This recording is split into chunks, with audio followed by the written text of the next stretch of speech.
Hi, I'm Chris Bird with the Bird's Eye View.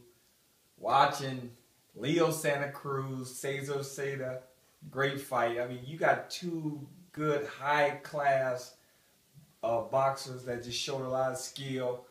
I mean, Seda, nice, lefty, really good, can box, can got hand speed, got some power, but he was in a fight where you just got Santa Cruz. He's a future just superstar.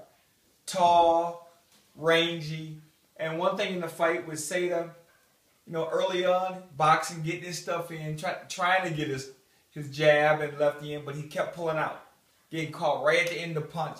I think that was a major difference early in the fight, and set up for Santa Cruz to set up more punches, slowly wear you out. That's one thing. He'll make you fight. He stands right in front of you.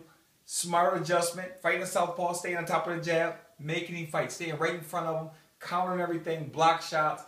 He's a complete package for the weight class and for boxing. I mean, he's just an action fighter. He'll have to fight on the inside all the time and make a fight. I know he wanted to, make a fight for the crowd, the fans to go crazy. If you're a pure boxing fan, you went crazy over that fight. You went crazy over some talent in Leo Santa Cruz. That's just, it's kind of rare when you're that tall, you pressing forward, and you can make a fight and keep the distance, not get hurt. He wasn't even breathing after 12 rounds. He could have went 24 rounds.